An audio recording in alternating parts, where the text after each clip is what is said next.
दे, cultural activity करा दे।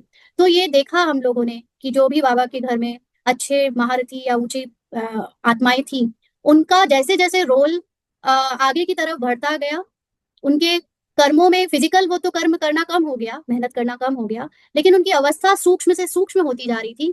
यज्ञ बाहर से बढ़ता जा रहा था, विस्तार में आता जा रहा था, साथ साथ रमणीकता भी आती जा रही थी। जैसे हमने आज शेयर किया कि पहले हम बिल्कुल एक कोठरी में बंद जैसी तपस्या में लगे थे, अब हम जैसे संसार में उस रमणीकता में फिर से लौट रहे हैं, लेकिन अंदर से सूक्ष्म स्थिति बनाकर।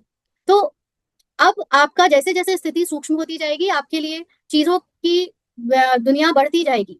संबंध, संपर्क में आना नए लोगों से या पुराने लोगों से वापस से कांटेक्ट में आना, जिनसे तोड़ दिया था आपने कांटेक्ट, सब होगा फिर से।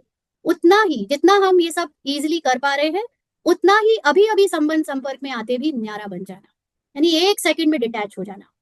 आज सुबह हम उन लोगों से यही बात कर रहे थे क्लास के बाद कि उनमें जो जब वो सिस्टर बोली ना कि मेरी वजह से कहीं आप बाह्य मुक्ता में आकर अपना पुरुषार्थ ना खराब कर लो, ये सब नाच गाने में फंस के। तो उनको यही बात बाबा ने बुलवाई कि जिस समय हो रहा था उस समय मैं बाबा की याद में सूक्ष्मता में वो रोल को होता हुआ देख रही थी, और वो जब जैसे ही खत्म हुआ उससे टोटली डिटैच हो गई।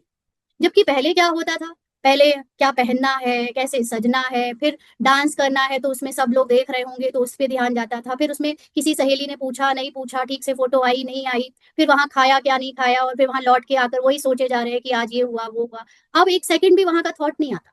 अब 1 सेकंड में जहां जो किया वो सो किया, उतनी देर किया और उसके बाद न्यारे हो गए, टोटली डिटैच्ड। तो ये अंतर आ जाता है आपकी एडवांस लेवल पे, जब आप लास्ट स्टेज के पुरुषार्थ में आ जाते हो। तो जैसे संबंध व कर्म में आना सहज, वैसे ही न्याय